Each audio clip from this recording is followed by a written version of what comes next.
Child's pose breathing is a great one for the lower back because it allows you to start to kind of stretch out and breathe into the lower back a little bit. So essentially what we do is sitting back on your heels as far as is comfortable. You don't have to be on your heels, but you're sitting back as far as is comfortable.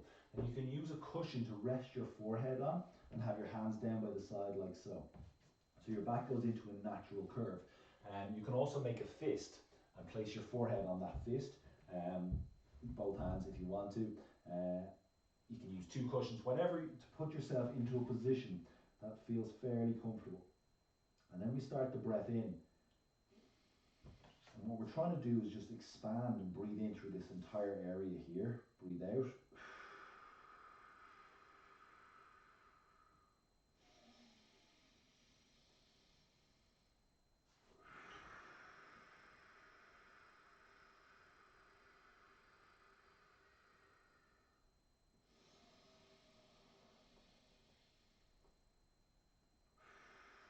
And as you're taking that breath in and you're filling through here, you'll also feel your belly kind of expand.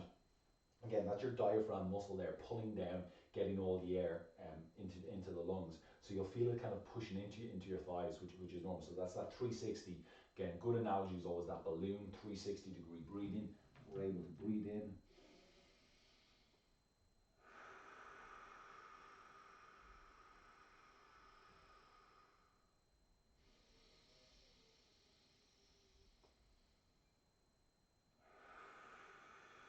Slowly letting the air out for as long as you're able to. Get rid of every last drop of air.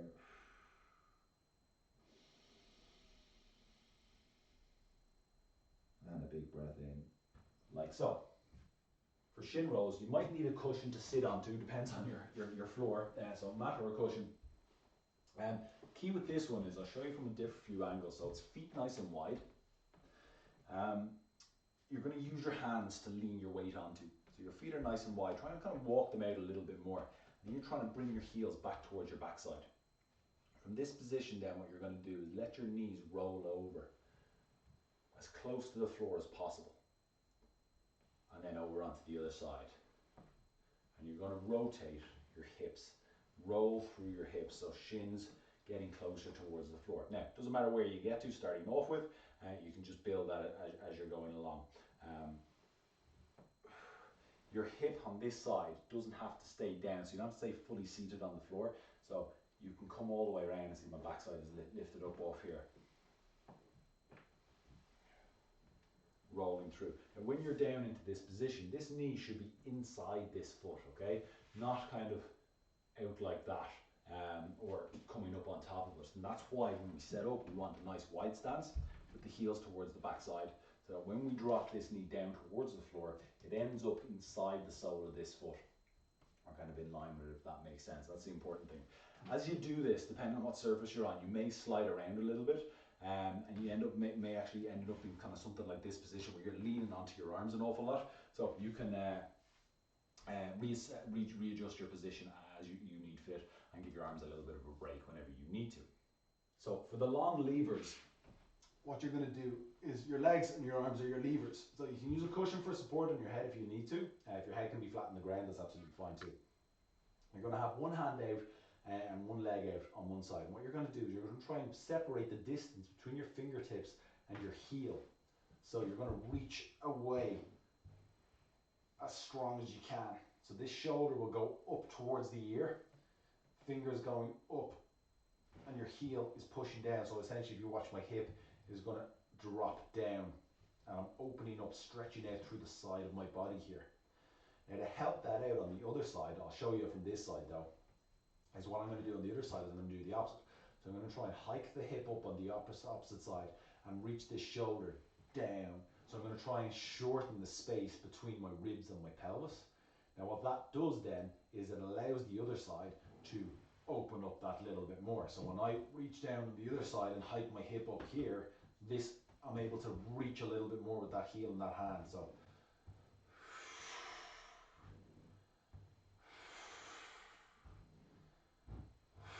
try and breathe out on the stretch as you're opening up, as it just allows your body to relax that a little bit more.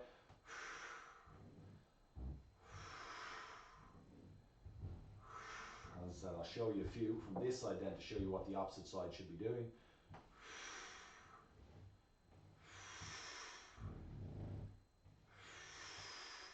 So as I'm reaching my fingers and my heel away from each other on one side, the other side I'm hiking that hip, trying to pull that up towards my ribs, and I'm trying to tilt my rib cage down and my shoulder coming down towards the hips.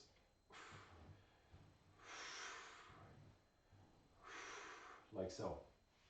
You can do that starting off just kind of in and out and in and out, but as you kind of get more used to it, a little hold can be more beneficial, because on the hold you can generally get a little bit more movement out of it, and that's the key with all these movements, is try and eke out a little bit more range of movement on them. So for the lying knee hug, you're going to try and keep one leg dead straight, kind of like on the long lever exercise, so you're keeping that foot away from you. And then you're going to pull this knee in towards the chest, but without letting this leg drift up. So this leg is active, and you're actively pushing the heel away as you come in.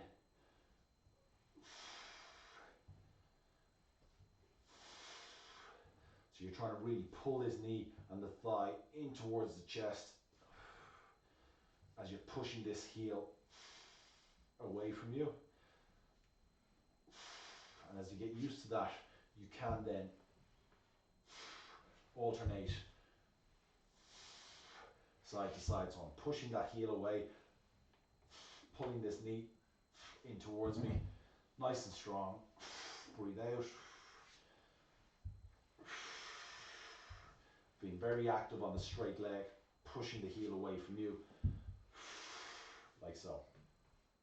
For pelvic tilts then, it's all about moving the pelvis. So again, lying on the floor, and what we're going to do is hands on the pelvis. You've got two bones at the front of the hips, and what we can do is tilt them forward. So those bones are tilted in towards my thighs, towards my feet, and allow your lower back to lift up off the floor. So you're arching your lower back in this position. Now what you're going to do is the opposite movement. So you're going to try and pull those two bones back towards you, towards your head. And so you're rolling and tilting, and that will push your lower back into the floor. So try and push your lower back into the floor. Don't let your hips lift up. We're not lifting the hips. So we're tilting and tucking.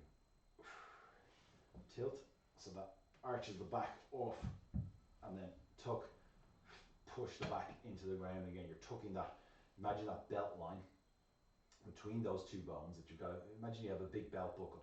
You're trying to move that belt buckle up and down. A couple of millimeters, centimeters, either way.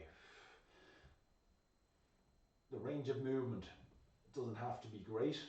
Just get whatever's there for you. So you might feel a bit stuck on this, perfectly normal. Just get a sense of what feels comfortable, confident in your movement. But the more you do it, the more you loosen that out and get the movement back there.